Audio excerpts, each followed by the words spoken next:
ಒಂದು ಆರ್ಗನೈಸೇಷನ್ ಒಳಗೆ most hated ಆದ್ರೂ ಕೂಡ ಮೋಸ್ಟ್ ಇಂಪಾರ್ಟೆಂಟ್ ಆಗಿರುವಂಥ ಒಂದು ಡಿಪಾರ್ಟ್ಮೆಂಟು HR ಡಿಪಾರ್ಟ್ಮೆಂಟು.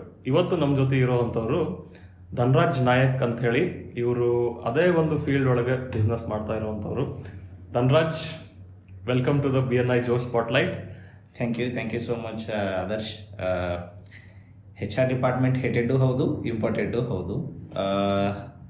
ನಾವು HR ಡಿಪಾರ್ಟ್ಮೆಂಟ್ ಅಂತ ಹೇಳಿದ್ರೆ we are the between that employee and employer the bridge ಥರ, ಸೇತುವೆ ಥರ. ನಾವಿಲ್ಲ ಅಂದರೆ ಏನೂ ಆಗಂಗಿಲ್ಲ ಅಂತ. ಹೆಂಗಂದ್ರೆ ಅಂತ ಹೇಳಿದ್ರೆ ವಿ ಆರ್ ಪಾಲಿಸಿ ಮೇಕರ್, ರೂಲರು ಹೌದು, ರೂಲ್ಸ್ ಫಾಲೋ ಮಾಡೋರು ಹೌದು, ಎಲ್ಲವೂ ಮಾಡೋರು ಹೌದು ನಾವು.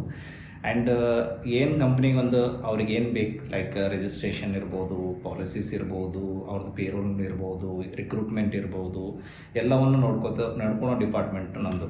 ಹಾಗೆ ನನ್ನ ಎಜುಕೇಷನ್ ವೈಸ್ ಬರಬೇಕಂತ ಹೇಳಿದ್ರೆ ನಾನು MSW HRPM ಆ್ಯಂಡ್ IR ಮುಗಿಸಿದ್ದೀನಿ ಮಂಗಳೂರು ಯೂನಿವರ್ಸಿಟಿಯಲ್ಲಿ.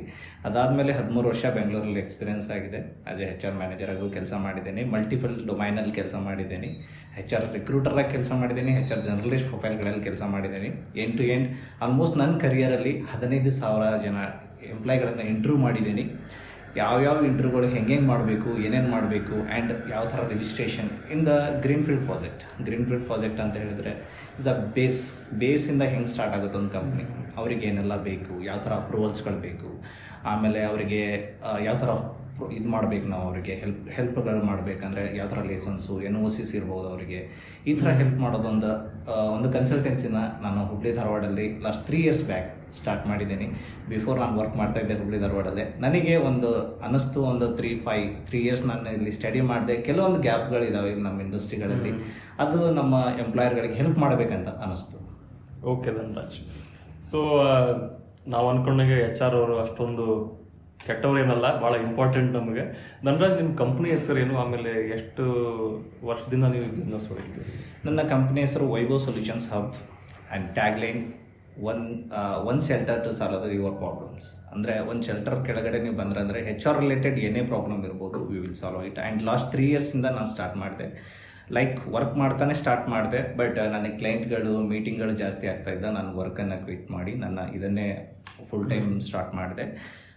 ಇದರಿಂದ ನಾವಂತ ಹೇಳಿದ್ರೆ ಇದರಲ್ಲಿ ಅಂಡರಲ್ಲಿ we will give the service end-to-end HR services like recruitment, statutory compliances, payroll management, employee engagement, HR training and development, ಆಮೇಲೆ ಲೈಕ್ ಕೆಲವೊಂದು ಎಕ್ಸಾಮಿನೇಷನ್ ಮಾಡ್ತಾರೆ, ಎಂಪ್ಲಾಯ್ ಸ್ಯಾಟಿಸ್ಫ್ಯಾಕ್ಷನ್ ಸರ್ವೆಗಳು ಮಾಡ್ತಾರೆ. ಆಗಲೇ ಹೇಳಿದೆ ನಾನು ಫ್ಯಾಕ್ಟ್ರಿ ಲೈಸೆನ್ಸ್ ಅಂತ ಹೇಳಿದೆ, ಅದನ್ನು ಮಾಡಿಸ್ಕೊಡ್ತೀವಿ ಡಿಪಾರ್ಟ್ಮೆಂಟ್ ಜೊತೆಗೆ. ಈಗ HR ವೇ ಬೇರೆ ಇರುತ್ತೆ ಕನ್ವೆ ಮಾಡೋಕ್ಕೆ ಆಫೀಸರ್ಗೆ. ಈಗ ಆ್ಯಸ್ ಎ ಓನರ್ ಹೋಗಿ ಕನ್ವೆ ಮಾಡೋದು ಡಿಫ್ರೆಂಟ್ ಇರುತ್ತೆ. ಈಗ ನಮ್ಮ ವೇನೇ ಡಿಫ್ರೆಂಟ್, ಆದರೆ ನಿಮಗೆ ಕೆಲವೊಂದು ಸರಿ ಡ್ರ್ಯಾಗ್ ಮಾಡ್ತಾರೆ, ಕೆಲವೊಂದು ಈ ಥರ ಡಾಕ್ಯುಮೆಂಟ್ಸ್ ಅಂತ ಕೇಳ್ತಾರೆ. ನಮ್ಮ ಹತ್ರ ಬಂತಂತ ಹೇಳಿದ್ರೆ easy to move your licence, ಅಂದರೆ ಬೇಗ ತಗೋಬೋದು. ಆ್ಯಂಡ್ ತೆರೆನೋವು ಇರೋಂಗಿಲ್ಲ, it's get it easily. Okay, very nice.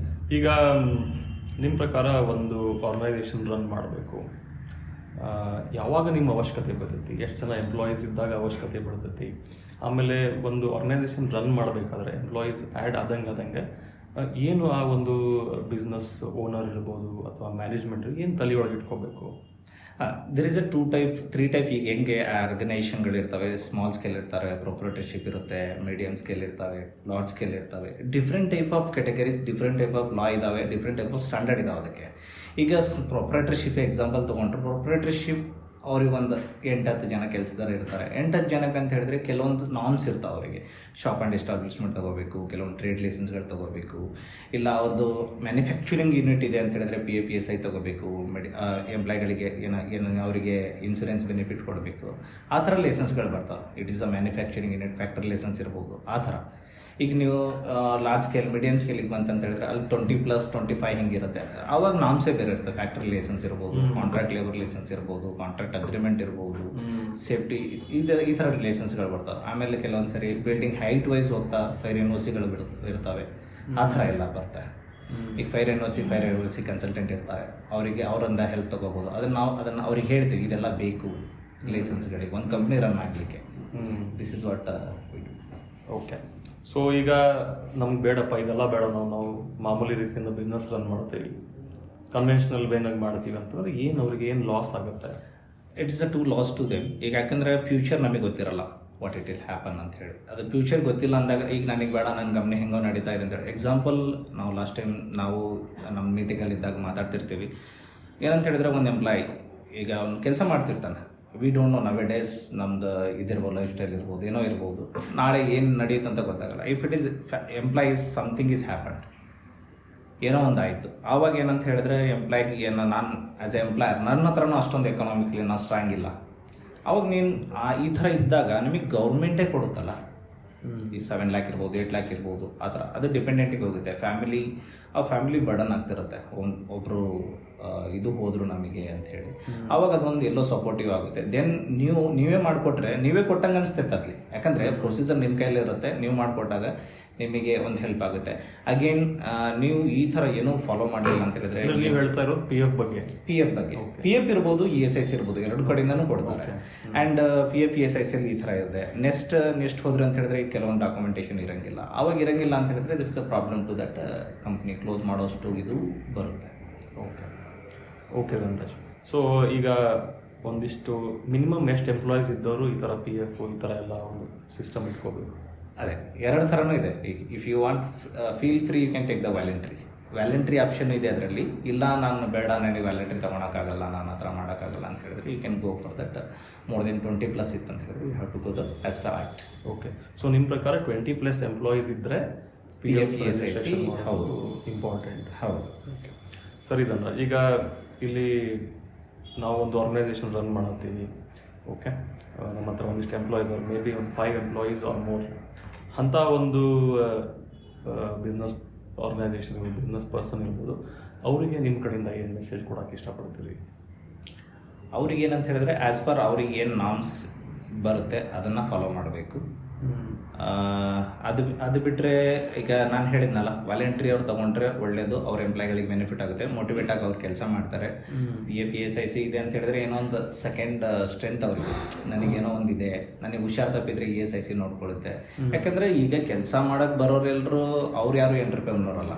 ಹೌದು, they are the middle class family, ಯಾರು ಪೂರ್ ಫ್ಯಾಮಿಲಿ ಬರ್ತಾರೆ. ಅವ್ರಿಗೆ ಈ ಥರ ಬೆನಿಫಿಟ್ಸ್ ಕೊಟ್ವಿ ಅಂತ ಹೇಳಿದ್ರೆ ದೇ ವಿಲ್ ಹೆಲ್ಪ್ಫುಲ್ ಆ್ಯಂಡ್ ಮೋಟಿವೇಟಾಗಿ ಕೆಲಸ ಮಾಡ್ತಾರೆ. ಅದೊಂದು ನಾನು ಅವರಿಗೊಂದು ಇದು ಮೆಸೇಜ್ ಹೇಳ್ಬೋದು. Okay. So Dhanraj, thank you so much for joining us today. Thank you. So Dhanraj ಅವ್ರ ಬಗ್ಗೆ ನೀವು ತಿಳ್ಕೊಂಡ್ರಲ್ಲ, he is working in to HR resource management and that related field. So ನೀವೊಂದು ಆರ್ಗನೈಸೇಷನ್ ರನ್ ಮಾಡತ್ತೀರಿ, ಒಂದು ಕಂಪ್ನಿ ರನ್ ಮಾಡಕತ್ತೀರಿ ಅಂದರೆ ಡೆಫಿನೆಟಾಗಿ ಸುಮಾರಷ್ಟು regulations, compliances ನೀವು ಮಾಡಬೇಕಾಕೈತಿ. So ಅದಕ್ಕೆಲ್ಲ ನಿಮ್ಗೆ ಗೈಡೆನ್ಸ್ ಬೇಕು. ಜೊತೆಗೆ PF ರಿಜಿಸ್ಟ್ರೇಷನ್ ಈ ಥರ ಎಲ್ಲ ನಿಮ್ಗೆ ಸರ್ವಿಸಸ್ ಬೇಕು ಅಂದರೆ ಡೆಫಿನೆಟಾಗಿ ಧನರಾಜ್ ಅವ್ರನ್ನ ಕಾಂಟ್ಯಾಕ್ಟ್ ಮಾಡಿರಿ. ಧನರಾಜ್ ಅವರ ಕಾಂಟ್ಯಾಕ್ಟ್ ಇನ್ಫಾರ್ಮೇಷನ್ ನಾವು ಕೆಳಗಡೆ ಡಿಸ್ಕ್ರಿಪ್ಷನಲ್ಲಿ ಹಾಕಿರ್ತೀವಿ. Thank you for joining us today. I will see you in the next video.